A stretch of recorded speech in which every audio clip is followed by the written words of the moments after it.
અરે ભાઈ બોલતા નથી, ભૂખ લાગી છે કે શું? થાકી ગયા? અહીંયા ભાજપના મંત્રી અને એમના ધારાસભ્ય સાંસદના માણસો પણ છે, વિડીયો બનાવશે અને બતાવશે ત્યારે નારા તો બધા કોઈ બોલતા નહોતા એવું થશે, એટલે નારા બધાએ જોરથી બોલવાના છે. તૈયાર છો? હું જય જવાન બોલાવીશ, તમારે જય કિસાન બોલાવવાનું છે. જય જવાન, જય જવાન, જય જવાન, ઇન્કલાબ, ઇન્કલાબ. ધન્યવાદ. આજની સોનગઢની પાવન ધરતી પર કિસાન મહાપંચાયતમાં ઉપસ્થિત આમ આદમી પાર્ટીના મહામંત્રી એવા મનોજભાઈ સોરઠિયા, દક્ષિણ ઝોનના પ્રભારી એવા રામભાઈ દડો, મહાનગરપાલિકા સુરતના વિપક્ષના નેતા એવા પાયલબેન સાકરિયા, તાપી જિલ્લાના આમ આદમી પાર્ટીના પ્રમુખ એવા મહેન્દ્રભાઈ, સાથે આમ આદમી પાર્ટી પ્રદેશના યુવા અધ્યક્ષ એવા બ્રિજરાજભાઈ સોલંકી, સાથે માંડવી, મહુવા, માંગરોળ, વ્યારા, નિઝર તમામ વિધાનસભાના પ્રભારીશ્રીઓ, તાલુકાના પ્રમુખશ્રીઓ અને મંચસ્થ ઉપસ્થિત તમામ મહાનુભાવો અને મારી સામે મોટી સંખ્યામાં અહીંયા ઉપસ્થિત થયેલા વડીલો, યુવાનો, માતા બહેનો, ભૂલકાઓ, મીડિયાના મિત્રો, પોલીસ કર્મીઓ, તમામ લોકોને આ ચૈતર વસાવાના જોહાર વંદન કરું છું, નમન કરું છું. સાથીઓ, આપણે બધા ગર્વથી મેરા દેશ મહાન, મેરા ભારત મહાન એટલા માટે કહી શકીએ છીએ કે આ દેશ એક કૃષિ પ્રધાન દેશ છે, આ દેશ એક ખેડૂતોનો દેશ છે, આ દેશ કોઈ મોદી કે અમિત શાહના બાપનો નથી, અમારા ખેડૂતોનો દેશ છે. જ્યારે આ જગતનો તાત પોતાના પરિવાર સાથે આખું વર્ષ ખેતીમાં કાઢી મહેનત કરે છે, એ ચાહે વરસાદનો દુકાળ હોય, અતિવૃષ્ટિ હોય, અનાવૃષ્ટિ હોય, સૂકો દુકાળ હોય, લીલો દુકાળ હોય, માવઠાનો માર હોય, કમોસમી વરસાદ હોય, ઝેરી સાપ હોય, વન્ય પ્રાણી હોય, એની ચિંતા કર્યા વગર મહેનત કરે છે. મોગા મોગા બિયારણો, મોગા મોગા દવાઓ, મોગી મોગી ખાતરો લાવીને નાખે છે. અને જ્યારે પાક કાઢીને જ્યારે પાક પાકી જાય છે ત્યારે આપણામાં કહેવત છે એ પ્રમાણે ઢોર ખાય, મોર ખાય, ચોર ખાય અને પછી વધે. ખેડૂત જ્યારે ઘરે લાવે, પોતાનું ભાણું ભરે અને જ્યારે વેચવા માટે બજારમાં નીકળે છે ત્યારે આ ભારતીય જનતા પાર્ટીની નીતિ તમે જોઈ લો. આ ભારતીય જનતા પાર્ટીની સરકારમાં ખેડૂતોને પોતે પકવેલા ભાવ, પોતે પકવેલા પાકના ભાવ નક્કી કરવાનો અધિકાર નથી. ત્યારે આ ઉદ્યોગપતિની સરકારોને આ મંચ પરથી હું કહેવા માંગુ છું, આવનારા દિવસોમાં જગતના તાત આ અમારા ખેડૂતો તમને 2027માં ગુજરાતમાંથી ઉખેડીને ફેંકી દેવાના છે. સાથીઓ, એક બાજુ ઉદ્યોગપતિઓના સંસદના આંકડાઓ બહાર આવ્યા, એમાં દેશના ઉદ્યોગપતિઓના 16 લાખ કરોડ રૂપિયા આ સરકારોએ માફ કર્યા. અને જ્યારે આજે ખેડૂતોને જ્યારે 2-2 લાખની લોનની વાત હોય, એની જમીનો જપ્ત કરવામાં આવે, એના ઘર જપ્ત કરવામાં આવે, એમની પ્રોપર્ટી જપ્ત કરવામાં આવે, ત્યારે આપણે બધાએ સમજી લેવાની જરૂર છે કે આ આપણી સરકાર નથી, આ સરકારે અદાણી અંબાણીથી ચાલતી સરકાર છે. એની સામે આપણે ઉતરવાની તૈયારી બતાવી દેવી પડશે. સાથીઓ, આ દેશ ડોક્ટર બાબા સાહેબ આંબેડકરે બનાવેલા બંધારણથી ચાલવો જોઈએ. જયપાલસિંહ મુંડા આદિવાસી સમાજના સભ્યએ આદિવાસી માટે કરેલા પ્રાવધાનથી ચાલવો જોઈએ. પણ 30 વર્ષના ભારતીય જનતા પાર્ટીના શાસનમાં આદિવાસીઓને મળેલા સંવિધાનિક અધિકારોનો અમલ નથી થયો. ગુજરાતમાં અનુસૂચિ 5 આજ દિન સુધી લાગુ કરવામાં નથી આવી. ત્યારે જો આવનારા દિવસોમાં જો આ ભારતીય જનતા પાર્ટીની સરકાર અંબાજીથી ઉમરગામ સુધીના વિસ્તારોમાં અનુસૂચિ 5 લાગુ નહીં કરશે તો એનો બદલો હવે આપણે આવનારી 2027ની વિધાનસભામાં લેવાનો છે, એના માટે બધાએ તૈયાર થઈ જવાનું છે. એક બાજુ આસામ, સિક્કિમ, મેઘાલય, ત્રિપુરા, નાગાલેન્ડ, મિઝોરમ ત્યાં અનુસૂચિત 6 લાગુ છે. 1949 જ્યારે બંધારણ અમલમાં આવ્યું અને અનુસૂચિત 6 એ તમામ રાજ્યોમાં લાગુ કરવામાં આવી. અનુસૂચિત 5 ગુજરાતમાં આજ દિન સુધી લાગુ નથી કરવામાં આવી. ત્યારે એ રાજ્યોને આજે પ્રાવધાન છે, ત્યાંના આદિવાસી સમાજને સ્વતંત્ર હક અધિકારો મળ્યા છે. ત્યાં વિસ્તારમાં બંધારણની કલમ 371 એ અંતર્ગત નાગાલેન્ડમાં એવી સ્પેશિયલ પ્રાવધાન છે. બંધારણની કલમ 371 જી અંતર્ગત મિઝોરમમાં સ્પેશિયલ પ્રાવધાન છે. બંધારણની કલમ 371 એફ અંતર્ગતમાં ત્રિપુરામાં સ્પેશિયલ પ્રાવધાન છે. ત્યાં કોઈ પણ ગ્રામ સભાની પરવાનગી વગર, કોઈ પણ પબ્લિક સુનાવણી વગર કે વ્યક્તિની પરવાનગી વગર કોઈ પણ પ્રોજેક્ટ નાખી નથી શકાતો. ત્યાં વડાપ્રધાને આવવું હોય, રાષ્ટ્રપતિએ આવવું હોય, દેશના મુખ્યમંત્રી આવવું હોય કે રાજ્યના સીએમ મુખ્યમંત્રી આવવું હોય તો ગ્રામ સભાની પરવાનગી પહેલી લેવી પડે છે, પછી વડાપ્રધાનને ત્યાં સભા કરવાની પરવાનગી મળે છે. ત્યારે આપણે અનુસૂચિ લાગુ નથી.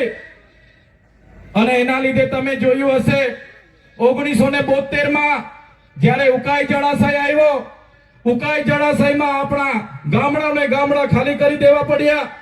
પોલીસનો ઉપયોગ કરવામાં આવ્યો, વિસ્થાપિત કરવામાં આવ્યા અને આપણા લોકો પોતાના મૂળ ગામમાંથી, પોતાની જમીનોમાંથી, પોતાની સંસ્કૃતિ, સમાજ અને પ્રકૃતિ સાથેથી છિન્ન ભિન્ન થઈ ગયા. આજે વિસ્તારમાંથી મેં રેલી સ્વરૂપે બધાને મળતો આવ્યો. મારી માતાઓ રડતી હતી, મારા વડીલો રડતા હતા. ત્યારે મેં તમામ લોકોને આહવાન કરું છું, હવે રડવાની, હવે જિંદાબાદ મુર્દાબાદ કરવાની, હવે લડેંગે જીતેંગે કરવાની એ સમય નથી. હવે આ લોકોને સત્તામાંથી ઉખાડી દેવાનો સમય છે. બધા તૈયાર થઈ જાઓ. સાથીઓ, આ સોનગઢમાં ડોસવાડામાં જ્યારે વેદાંતે કંપનીને 10,000 કરોડના MOU ગુજરાત સરકારે કર્યા, ત્યારે હું ધારાસભ્ય નહોતો, તો પણ આ લડાઈમાં અમે કાયમ લડવા માટે આવતા હતા. આપણા યુવાનો પર ખોટા કેસો કર્યા અને આપણી લડત એટલે સુધી ગઈ. ભલે યુવાનોને કેસ કર્યા, યુવાનોએ જેલમાં જવું પડ્યું, આજે પણ તારીખો ભરે છે, પણ મારી સોનગઢની જનતાને હું અભિનંદન આપું છું. આપણી બધાની લડતથી MOU રદ કરવા પડ્યા આજે અને ડોસવાડા પ્રોજેક્ટ આજે અટકીને પડ્યો છે. ત્યારે સાથીઓ, અહીંયા માંડણમાં ટોલ નાકું બન્યું. એ ટોલ નાકું જ્યારે બનતું હતું ત્યારે પણ આપણે વિરોધ કર્યો. આપણે કીધું કે તાપીના જેટલા પણ લોકો છે એમને ટોલમાંથી મુક્તિ આપવામાં આવે. ત્યારે ચૂંટણી આવે એટલે અહીંના સાંસદ, અહીંના ધારાસભ્ય ગામડે વચનો આપે કે અમને જીતાડી દો, તમારા ટોલ અમે મુક્ત કરાવી દઈશું. અને આજ દિન સુધી એમણે ટોલ મુક્ત નથી કર્યા. ત્યારે તાપી જિલ્લામાંથી આપણે ભાજપને મુક્ત કરી દેવાના છે.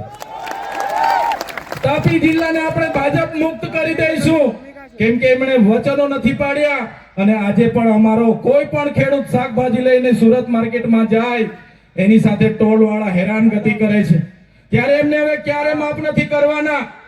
તમે સામે જોઈ લો, JK પેપર મિલ, એમાં આપણા આદિવાસી ખેડૂતો થોડી ઘણી શેરડી પકવતા હતા અને એ સુગરમાં શેરડી નાખવા જાય, એ સુગરના માલિકોએ, એ સુગરના પ્રમુખ મંત્રીઓએ, ડિરેક્ટરોએ, બધા ભાજપના માણસોએ બધા પૈસા ખાઈ ગયા. આજે ખેડૂતોને 1 રૂપિયો મળ્યો નથી અને એ સુગર ભાજપના પ્રદેશના એક નેતાએ બારોબાર ટેન્ડર પાડી દીધું અને મહારાષ્ટ્રના એક વ્યક્તિને એ સુગર વેચી દીધી છે. ત્યારે મહારાષ્ટ્ર વાળાને, એ ભાજપના પ્રદેશના નેતાને પણ અમે કહેવા માંગીએ છીએ, સુગર વારિયામાં છે, વ્યારા અમારી હસ્તી છે, બસ્તી છે, અમારો વિસ્તાર છે. જે પણ મહારાષ્ટ્રથી આવશે કે તમારો માણસ આવશે, સુગરમાં ઘૂસવા નહીં દે. અમારા ખેડૂતોની સુગર છે, અમારા ખેડૂતોની સુગર છે. આજે વ્યારામાં માત્ર એક હોસ્પિટલ, કોઈ નિઝરથી બીમાર પડે, કુકરમુંડાથી બીમાર પડે, ઉચ્છલથી બીમાર પડે, સોનગઢથી બીમાર પડે, એકમાત્ર સિવિલ હોસ્પિટલ વ્યારામાં હતી. અને આ ભાજપની સરકારે એ સિવિલ હોસ્પિટલને PPP મોડલના ધારાધોરણ મુજબ ખાનગી કંપનીને આપવાના MOU કરી નાખ્યા. આપણે બધાએ ખૂબ વિરોધ કર્યો, છતાં સરકારે પોલીસનો ઉપયોગ કરીને આપણી સાથે ઘર્ષણો પેદા કર્યા અને એ હોસ્પિટલ આજે MOU કરીને PPP મોડલમાં જ્યારે ટોરેન્ટોને આપી દીધી છે, ત્યારે એ કંપની, એ ચાહે ટોરેન્ટો હોય, ઝાયડસ હોય કે કોઈ પણ હોય, રિલાયન્સ હોય, અદાણી હોય કે અંબાણી હોય, આવનારા દિવસો હોસ્પિટલો માટે આમ આદમી પાર્ટી લડશે. એના માટે આવનારા દિવસોમાં લડવાની છે ને લડવાની છે.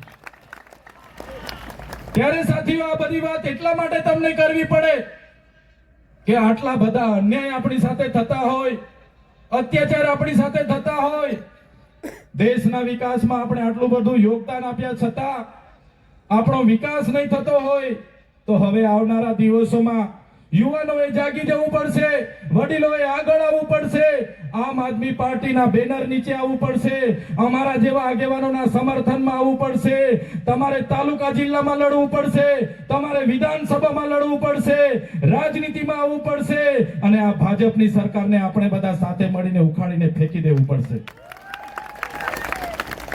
આઝાદીના 78 વર્ષ થઈ ગયા. અમૃત મહોત્સવ માટે કરોડો રૂપિયાનું બ્રાન્ડિંગ કરે, ગૌરવ યાત્રાઓ કાઢે, વિકાસ મહોત્સવો કાઢે. અહીંયા શાળાઓમાં શિક્ષકો નથી, શાળાઓના ઓરડાઓ નથી, દૂધ જ્યારે આપણી મહિલાઓ ભરે એના યોગ્ય ટેકાના ભાવ નથી મળતા, ખેડૂતોને કાચા માલના ભાવ નથી મળતા, ત્યારે આ ભાજપની સરકાર માત્ર ને માત્ર ગુજરાતમાં ભય અને ભ્રમ અને ભ્રષ્ટાચારથી રાજ કરે છે. મારા સાથીઓ, મારા યુવાનો, આ લોકોની રાજનીતિને બદલવા માટે તમારે આગળ આવવું પડશે. ત્યારે સાથીઓ, આગળ મનોજભાઈએ કીધું એટલે વધારે લાંબી વાત હું દોહરાવવા નથી માંગતો, પણ જ્યારે આ સરકાર સામે અમે મનરેગાના કૌભાંડ ઉજાગર કરીએ, નલ સે જલના કૌભાંડ ઉજાગર કરીએ, જમીન સંપાદન અટકાવીએ, જળ જંગલ જમીન આદિવાસીઓના અધિકારો બચેની વાત કરીએ, સંવિધાનિક અધિકારોની વાત કરીએ, સામાજિક અધિકારોની વાત કરીએ, ત્યારે આ ભાજપની સરકારને ગમતું નથી. અમને પણ બે વખત જેલમાં નાખ્યા, દબાવવામાં આવ્યા, ડરાવવામાં આવ્યા.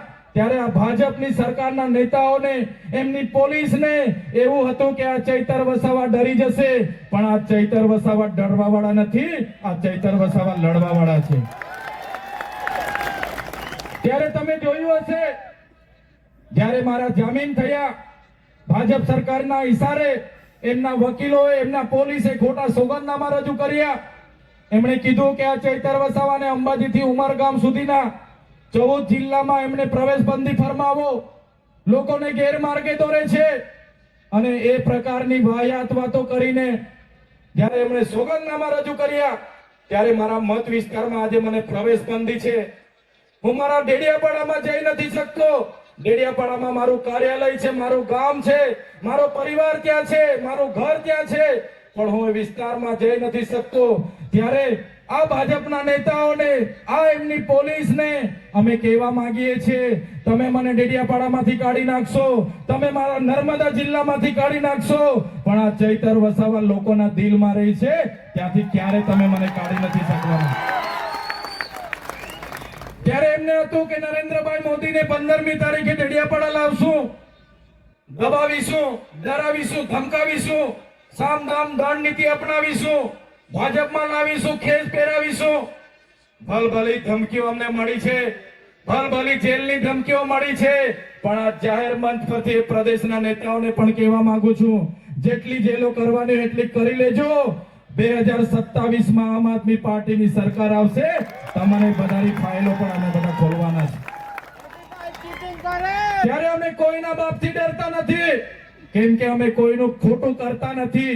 તમારે સીડી લગાવવી હોય, ઈડી લગાવવી હોય, સીઆઈડી લગાવવી હોય, જેટલી પોલીસને લગાવી હોય તો લગાવી દેજો, પણ અમે મુઠ્ઠીમાં, માથામાં કફન બાંધીને, મુઠ્ઠી બાંધીને અમે નીકળેલા છે. અમે કોઈ ભારતીય જનતા પાર્ટીના ભ્રષ્ટાચારી નેતાઓથી, એમના બુટલેગરોથી, એમના કોન્ટ્રાક્ટરોથી, એમના ખાણ માફિયાઓથી, એમના કોઈ પણ ગુંડાઓથી આ ચૈતર વસાવા ડરવાના નથી. એમને બધાને આવનારા દિવસો અમારી તાકાત બતાવી દઈશું. ત્યારે સાથીઓ, વધારે વાત હું નથી કરતો. આવનારા દિવસોમાં તાલુકા અને જિલ્લા પંચાયતની ચૂંટણીઓ છે. આ ચૂંટણીઓમાં તમારે બધાએ માન્ય કેજરીવાલ સાહેબની વિચારધારા સાથે, આમ આદમી પાર્ટીના મંચ સાથે અમારા સમર્થનમાં બધાએ તૈયાર થઈ જવું પડશે. ક્યાં સુધી તમે સંબંધ અને શરમના લીધે નહીં લડશો, ક્યાં સુધી તમે રાજનીતિથી દૂર ભાગશો? ત્યારે બધા જ લોકોને હું વિનંતી કરું છું, બેરોજગાર યુવાનોને હું વિનંતી કરું છું, આવનારા દિવસોમાં આમ આદમી પાર્ટીમાં તમે જોડાઓ. આમ આદમી પાર્ટીમાં તાલુકા જિલ્લા પંચાયત, આમ આદમી પાર્ટીમાં નગરપાલિકા લડો, આવનારા દિવસોમાં આમ આદમી પાર્ટીમાં વિધાનસભા લડો અને આ લોકોને સત્તામાંથી દૂર કરો. એ જ વિનંતી કરવા માટે આજે હું તમારી વચ્ચે પધાર્યો છું અને મને પૂરેપૂરો વિશ્વાસ છે, મને ખાતરી છે કે આવનારા દિવસોમાં એ ચાહે વ્યારા જિલ્લા પંચાયત હોય કે તાપી જિલ્લાના આવતા તમામ તાલુકા પંચાયતો હોય કે નગરપાલિકા હોય, આમ આદમી પાર્ટી આવનારા દિવસોમાં ચોક્કસ સત્તામાં આવશે અને એ દિવસે ભાજપને દૂર આપણે કરી દઈશું. ત્યારે આ વિસ્તાર જે પણ ખેડૂતો છે એ મહેનતુ છે, સંઘર્ષશીલ છે, સ્વાભિમાની છે. ત્યારે મારા ખેડૂત ભાઈઓ, મારી માતાઓ, મારી બહેનો, મારા યુવાન મિત્રો, સૌને વધારે વાત નથી કરતો. સવારે 9 વાગ્યાથી પ્રોગ્રામો ચાલુ છે. લગભગ અમારો 14મો કાર્યક્રમ છે. આગળ 13 જગ્યાએ ભાષણો કરીને આવ્યો છું. ગળું પણ બેહી ગયું છે, બોલવામાં પણ તકલીફ છે. પણ તમે 2 વાગ્યાથી અત્યાર સુધી ખાધા પીધા વગર તમે અહીંયા બેઠા છો. તમે બધાએ આ તમારો ભાવ, આ તમારો પ્રેમ, આ તમારો સહકાર આમ આદમી પાર્ટી જોડે તમે આપ્યો છે. ત્યારે આમ આદમી પાર્ટી વતી હું બધાનો ખૂબ ખૂબ આભાર માનું છું. આવો તમારો સહકાર, આવો તમારો પ્રેમ, આવા તમારા આશીર્વાદ આવનારા દિવસોમાં પણ અમારી સાથે, આમ આદમી પાર્ટી સાથે બન્યા રહે. એ જ વિનંતી સાથે આપ સૌ અહીં પધાર્યા, અમારી સભાને સફળ બનાવી અને ખૂબ મોટી સંખ્યામાં ખેડૂતો, યુવાનો, માતા બહેનો આપ સૌ પધાર્યા. મીડિયા મિત્રો અહીંયા ઉપસ્થિત છે, પોલીસ અધિકારીઓ અહીંયા ઉપસ્થિત છે. તમામ લોકોનો આજના મંચ પરથી ખૂબ ખૂબ આભાર માની વિનમું છું. બધાનો ખૂબ ખૂબ આભાર, ધન્યવાદ. જય ભારત, જય જય ગરવી ગુજરાત.